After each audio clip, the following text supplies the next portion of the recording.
de Deus, e diante disso eu tenho nessa manhã uma palavra que pode mudar a tua história. Tem uma palavra de Deus para o teu coração. Eu sempre costumo dizer isso, que a palavra que nós ministramos, ela é poderosa para fazer muito mais aquilo que nós pensamos e falamos, porque ela tem o poder de mudar a nossa própria história. Quem que já participou de uma maratona aqui? Tem nenhum atleta, né? Leozão de guerra.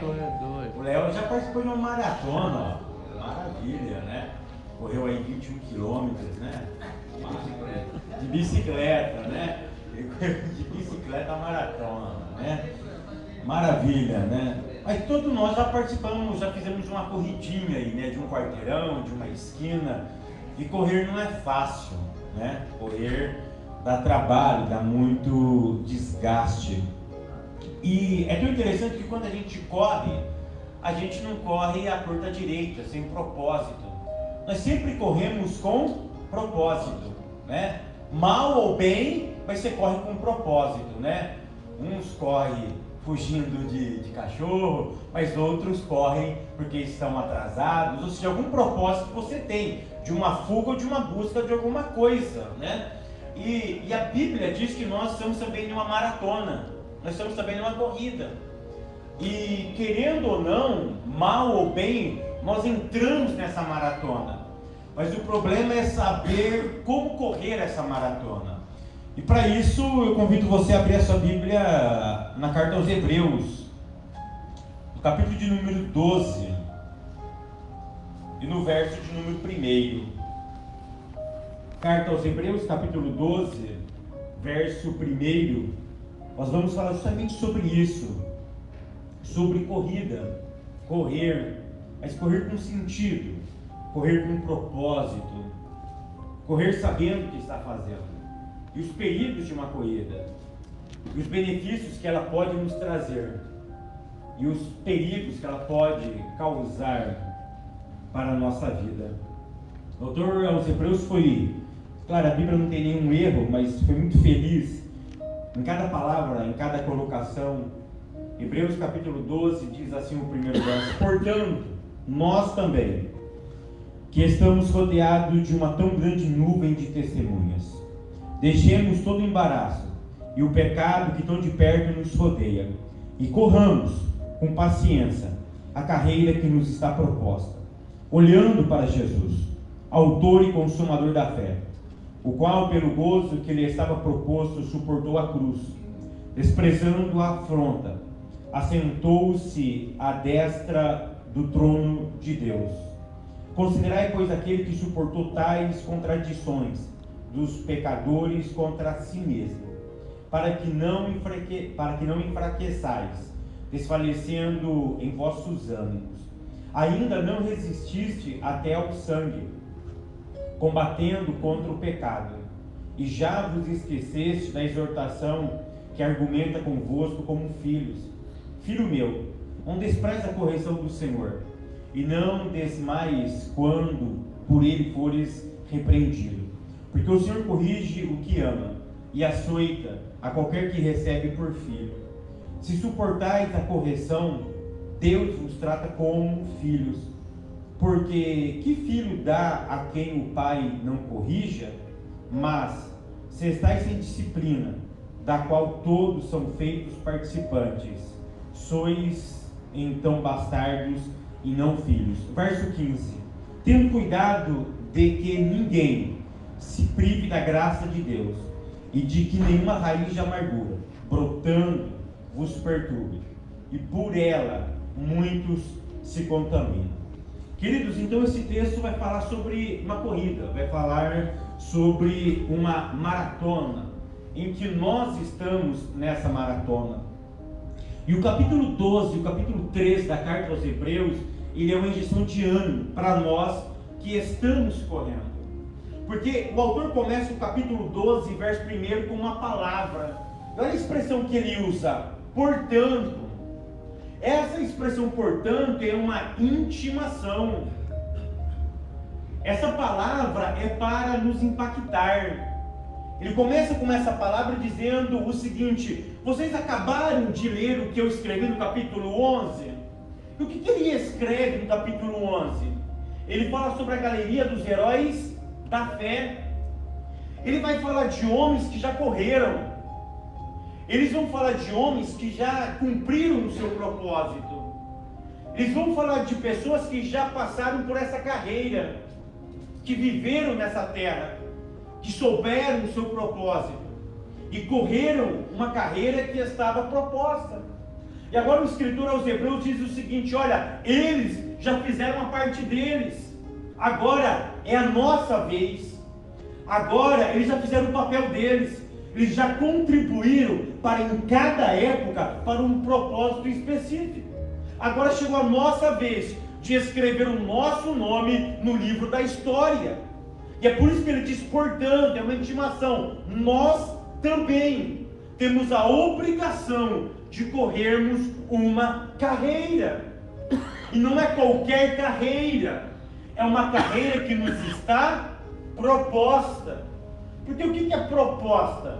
Quando nós vamos procurar um emprego, o patrão faz uma proposta de horas de trabalho, de salário. Cabe a nós ou não aceitarmos. Então a proposta é algo que alguém me dá, é alguém que escreve para mim, alguém que verbaliza para mim, alguém faz uma opção para eu optar ou não em correr ou aceitar essa proposta. O escritor aos Hebreus diz que nós estamos numa maratona. Mas é tão interessante que quando nós vamos correr, faz de conta que nós fôssemos atletas. E quando nós vamos correr, você como um atleta, você quer que o outro ganhe assim ou não? Não. Não. Quando o Usain Bolt corria, e quando ele terminava a corrida dele, ele fazia assim, ó, que ele era uma flecha, ele desejava que o outro ganhasse dele? Não. Ele nunca queria, o jamaicano nunca queria que os americanos ganhassem dele. Ele sempre queria ser o número 1. Ele corria para vencer. A palavra maratona aqui na Bíblia não tem a ideia de correr somente para ganhar. Ela é diferente da maratona que nós conhecemos, onde um só ganha. Maratona aqui é correr para fazer amizades, correr sem disputa, correr sem contenda. Daqui um pouco nós vamos ver, por isso que eu fiz questão de ler o verso 15, que eu tenho que correr ajudando outros que estão na mesma maratona. Eu não corro na individualidade. Individualidade não é uma questão bíblica. É claro que o céu, que eu conquisto o céu individual, eu não levo para o céu ninguém comigo. Mas para caminhar, para mostrar o céu, eu tenho que mostrar na coletividade. Eu nunca posso mostrar o céu na individualidade. Eu mostro o céu na coletividade. Eu vou individual, mas mostrar, ensinar é na coletividade. Ou seja, então o termo maratona aqui é correr com um propósito, correr com uma amizade, fazer boas parcerias. Uma palavra que está muito em voga hoje é fazer network, ou seja, é questão de relacionamento. Eu preciso me relacionar bem com as pessoas. Então, essa carreira eu preciso correr, mas eu não posso correr sozinho. Eu preciso levar outras pessoas comigo.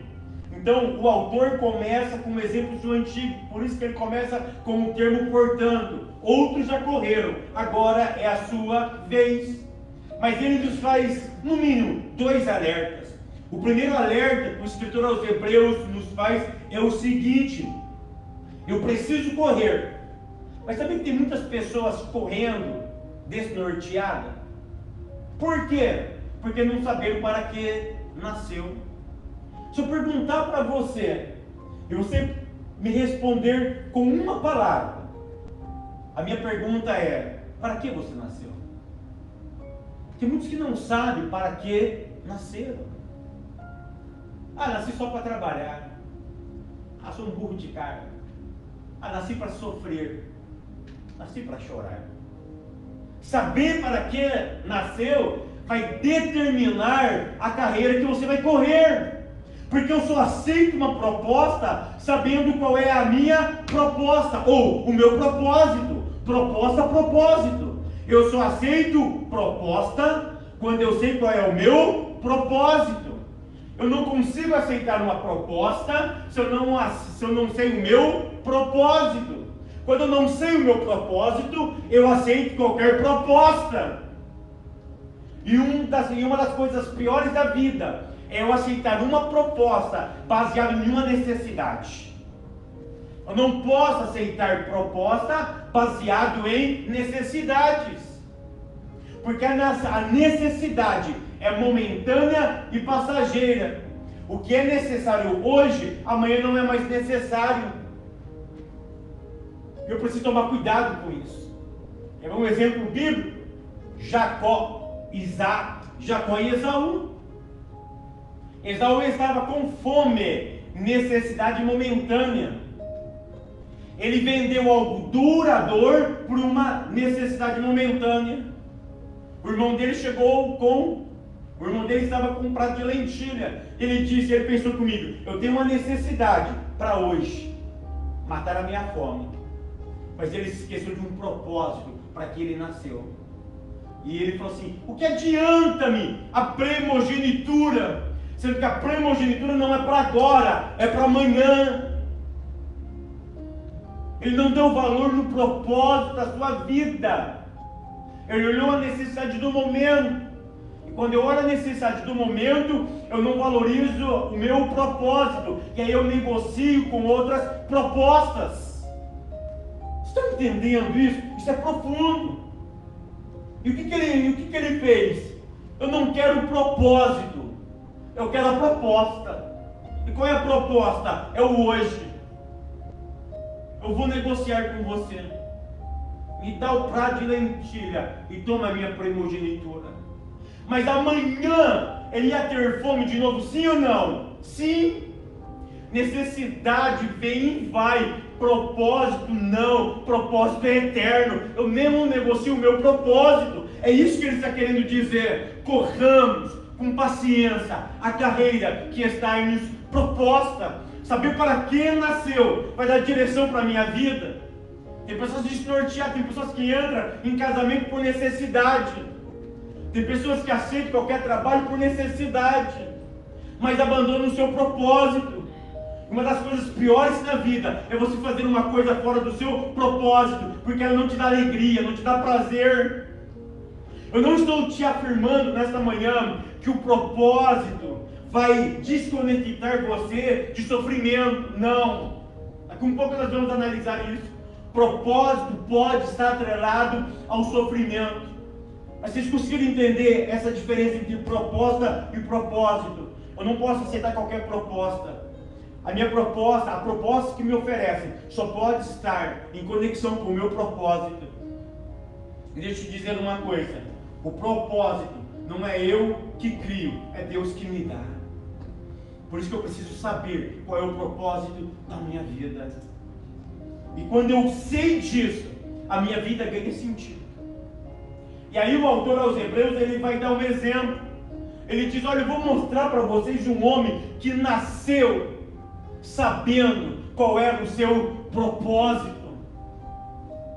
E mediante ao seu propósito, ele não negociou o seu propósito com propostas alheias. Aí ele cita quem? Jesus. Aí olha a expressão dele, olhando para Jesus. E por que olhar para Jesus? No mínimo, por duas razões. Primeira, verso de número 2, porque ele é o autor. Irmão, sabe o que ele está querendo dizer aqui? O que o autor aos Hebreus está querendo dizer é o seguinte: olha, o mesmo Jesus que planejou a história dos heróis da fé, ele planejou a minha, a tua, a nossa história. Ele arquitetou. Autor aqui é aquele que cria. Ele criou uma história. Ele arquitetou um plano. Irmãos, isso é maravilhoso sabermos que Deus arquitetou um plano para nós. E descobrir esse plano vai fazer toda a diferença na nossa vida. Porque tem pessoas que estão desnorteadas na vida, não sabem para que foi plantada na terra. E nós precisamos entender isso, que Deus arquitetou um plano, uma história para nós. E o autor aos Hebreus, depois ele vai mais profundo ainda. Ele diz o seguinte: esse que cria uma história é o mesmo que executa essa história. É por isso que ele usa a expressão, ele é o autor e consumador da nossa fé. Fé aqui é o nosso propósito. Ou seja, quando eu entro na carreira que ele desenhou para mim, ou seja, ele arquitetou, quando eu entro nela, eu tenho a certeza de que ele vai realizar aquilo que ele arquitetou para nossas vidas. Porque ele viveu isso na prática. Ele escreveu a sua história, ele arquitetou e ele consumiu o seu plano. E aí ele vai dizer, olhando para Jesus, primeiro, ele cria e executa, ele cumpre aquilo que ele fala. Mas aí o autor vai dizer o seguinte: olha, mas ele teve alegria no seu propósito. É tão interessante que ele usa a palavra gozo, alegria, mas depois ele usa a palavra cruz. Cruz é a mesma coisa que sofrimento. Olha o que o autor aos Hebreus está querendo dizer. Às vezes, o meu propósito tem dor no meio, mas eu não posso olhar para a dor, eu tenho que olhar para o final do meu propósito. Porque ele vai dizer que ele suportou a cruz, a afronta, mas ele olhava para onde? Ele olhava não para as dificuldades dessa terra, mas ele olhava para o trono, onde ele iria assentar. Você consegue entender que quando você olha para o propósito é muito mais importante do que o caminho que você vai trilhar? Jesus não olhou para o sofrimento apenas, ele não olhou para as dificuldades da vida, mas ele olhou para o trono. Porque ninguém assenta no trono antes de não passar pela cruz. Tem pessoas que querem sentar na janela. O cara chegou hoje, já quer sentar na janela, já quer ser o dono da igreja, já quer cantar no louvor. O cara converteu ontem, já quer pregar para as nações. Se converteu ontem, já quer cantar para as nações. Não suportou a cruz. Aquele que não suporta a cruz não se assenta no trono. Jesus só se assentou no trono porque ele suportou e desprezou as afrontas. O que é desprezar? É não dar razão para as distrações na maratona. Porque quando você está correndo uma maratona, uma das coisas piores que tem é a distração. Eu sempre reparava quando o Bolt ia correr, ele tinha um rito antes da sua corrida. Quando ele começava a correr, quando ele entrava em cena, quando ele entrava na pista, a multidão ovacionava. E antes de ele correr, ele fazia um sinal: silêncio. Porque o foco dele era chegar nos 100 metros rasos, como o homem mais rápido do mundo. A distração, ela tira você do foco. Tem pessoas que estão correndo por maratona. Ele não corria maratona, ele corria 100 metros rasos. Mas a corrida, uma das piores coisas é quando você é distraído por palavras. Tem pessoas que são distraídas por palavras. Qualquer coisinha tira ele do foco. A Bíblia diz que Jesus desprezou a afronta. Qual era a afronta dele? Se tu és o Cristo, desce da cruz. Um dia eu vou pregar sobre isso, o que não é evangelho. Ele não olhou para as afrontas. Ele poderia muito bem: eu vou descer aqui, eu vou mostrar quem eu sou. Mas ele sabia que o propósito dele não era naquele momento. O propósito dele era além da sua morte. Porque o que fez efeito no seu ministério não foi a vida dele, foi a morte dele. Porque a morte dele trouxe ressurreição, e a ressurreição trouxe vida para mim e para vocês. Se nós estamos aqui, foi porque ele cumpriu o seu propósito. E quando eu cumpro o propósito, eu não abençoo somente a minha vida, eu abençoo a vida de milhares e de milhares e de milhares de pessoas. Quando eu cumpro o meu propósito, pessoas são afetadas positivamente. Cuidado com as distrações. As distrações podem tirar você do foco. Deixa eu dizer uma outra coisa para você. Quando nós estamos correndo nessa maratona, a distração tem a capacidade de nos tirar do foco. Mas o escritor aos Hebreus nos dá uma notícia maravilhosa, que Deus é aquele Deus que disciplina nós. Deixa eu dizer uma informação para você. O pai nunca disciplina o bastardo, ele sempre disciplina o filho. Uma das coisas que eu acho mais linda nas Sagradas Escrituras é quando ele nos disciplina. Você sabe o que é disciplina? Disciplina não é bater. Disciplina não é gritar. Disciplina na Bíblia é recolocar você no caminho do seu propósito. Quando nós estamos caminhando e quando nós somos distraídos pelas coisas da vida, sabe o que Deus tem a capacidade de nos fazer? De disciplinar. Ele só disciplina filho. Se nós em algum momento estamos sendo disciplinados, é porque nós somos filhos. E filho tem um carinho especial pelo pai, e o pai tem um carinho especial pelo filho. O pai faz de tudo pelo filho, mas ele não faz nada pelo bastardo. É isso que o escritor está querendo nos afirmar. Sanderson, um dia ele disse: por que não sentimos alegria quando somos disciplinados? Porque o escritor aos Hebreus diz isso, que ficamos tristes por um momento quando somos disciplinados. É porque às vezes achamos que somos muito bom, muito crente, muito fervoroso para sermos disciplinados pelo Senhor. Achamos que somos o cara. E olha que o cara que falou isso, para esse cara, você sabe onde ele está hoje, né? Preso. Que Barack Obama um dia disse para Lula: tu és o cara. Esse cara está preso. Quando você se acha o cara, você tem a possibilidade de ser disciplinado pelo Senhor. E se eu me achar o cara, eu não aceito que eu estou tão errado assim para ser recolocado no caminho. E quando Deus me recoloca no caminho, é porque Ele quer que eu cumpra o propósito que Ele planejou para a minha vida. Irmão, desperta. Qual é o propósito de Deus para a tua vida? Descubra isso. E aí você corre, mas não corra distraído. Corra focado. Pode falar mal do seu propósito, mas corra a Ele. Pode falar que você não vai chegar, mas corra a Ele. Como diz uma canção, são grandes demais para você, mas corre nele. Porque se o autor é Ele, o executador também é Ele. Aquele que escreveu vai cumprir o seu propósito. E você vai chegar, porque Deus nos faz chegar.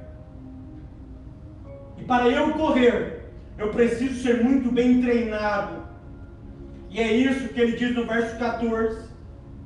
Que corredores bem treinados respeitam limites. Você tem que respeitar o seu limite. E eu disse no início da minha introdução que a maratona não é correr sozinho, desprezando as pessoas. Cada um faz a sua própria história, mas eu tenho que cuidar de quem está correndo comigo. É por isso que ele no verso 1, olha o que eu vou te dizer. Ele diz o seguinte: corramos a carreira que está nos proposta, porque tem o quê? Tem uma nuvem de testemunha. Olha para essa informação preciosa. Ele não usa a expressão nuvens no plural. Ele fala sobre nuvem no singular. Testemunhas estão no plural. Está no plural, não está no singular. Olha a expressão que ele usa: nuvem de testemunhas. O que ele está querendo nos informar? Que antes, os corredores da fé, sem se conheceram, correram com o mesmo propósito, ou seja, não correram fazendo intriga, correram com o mesmo propósito, porque a nuvem vai representar o que aí? O propósito de Deus. E as testemunhas, no plural, são a igreja, que corre baseado em um mesmo propósito. E qual é o propósito? O propósito de Deus. Nós não podemos segregar o propósito. Eu não posso fazer vários propósitos. É um propósito para vários corredores. E aí ele chega no verso 15, dizendo: tendo cuidado. De quem? De mim não. De que ninguém. De que outras pessoas não se desviem do propósito. O que ele está querendo dizer é o seguinte: se você está correndo, focado, e se você perceber que alguém que está do seu lado está distraído, perdeu a capacidade, a sensibilidade de saber o propósito e correr para esse propósito, está perdido. Já viu aquelas pessoas perdidas? O cara está perdidão, o cara não sabe, ele não está nem aí, sabe que está subindo, descendo, ele está perdidão. Está mais perdido do que cego, um tiroteio. Onde está vindo a bala? Está perdido.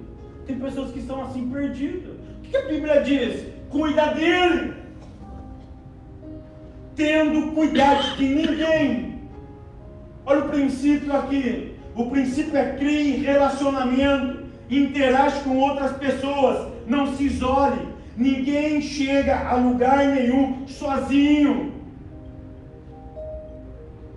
Nessa maratona eu preciso ajudar, eu preciso incentivar pessoas que estão correndo a mesma maratona.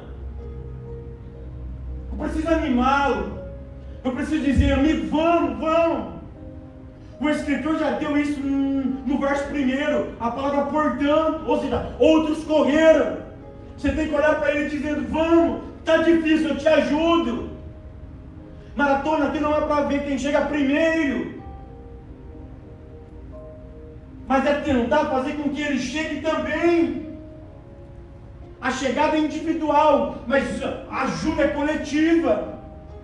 Eu preciso pegar na mão dele em algum momento e dizendo: talvez ele está com uma parábola do bom samaritano, ferido, impossibilitado, incapaz, mas eu pego, não pergunto o nome, não pergunto o nome da religião, não quero saber onde ele mora, se ele deve ou ele não deve, se ele fala ou não fala, se ele é mau caráter ou não. Está ali, indefeso, incapacitado, eu coloco no ombro e levo embora. Eu preciso ajudá-lo, tendo cuidado de que ninguém, não deixe ninguém para trás.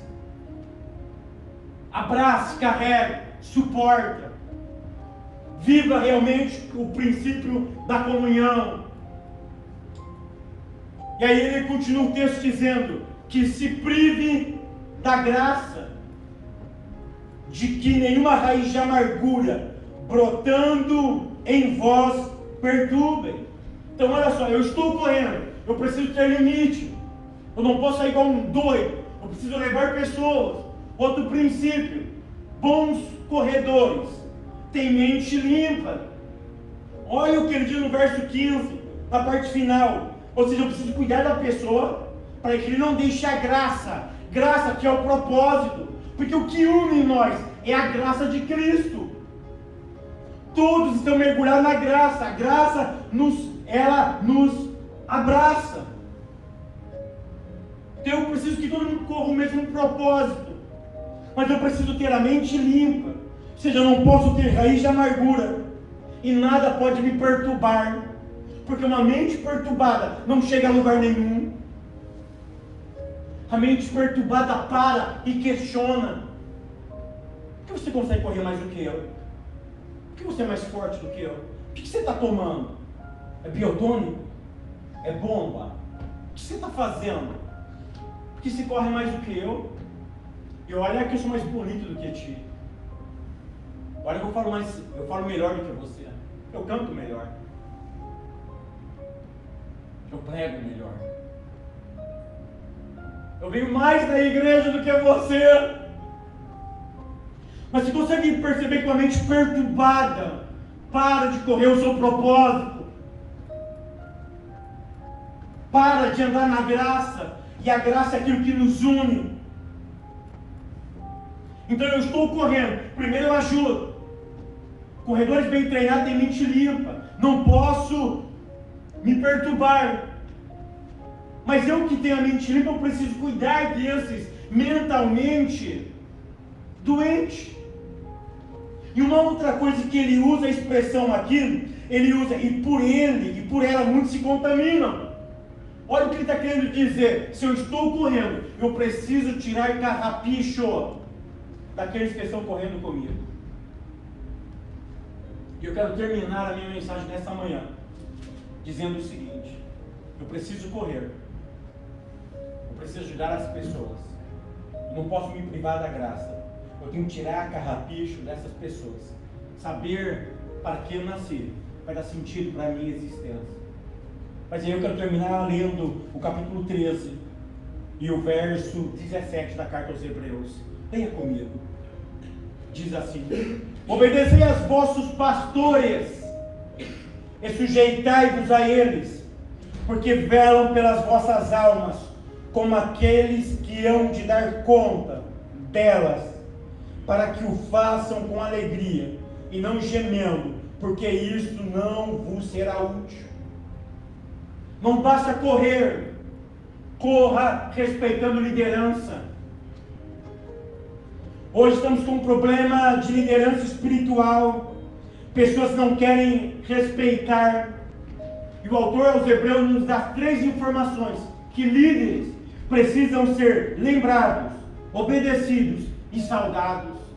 Se você quer chegar no seu propósito, você precisa ter liderança, você precisa ter um tutor. Hoje é muito comum a palavra tutor ou mentor. O mentor é que vai te dar direção, norte para onde você está indo. Tem coisas que não brotam da minha cabeça. Eu preciso de alguém que me oriente. E saber ser orientado é determinante para você cumprir o seu propósito. Se conecte com pessoas que têm a mesma conexão do seu propósito. Não se conecte com pessoas fora do seu propósito. Porque pessoas fora do seu propósito têm a capacidade de tirar você fora do seu propósito.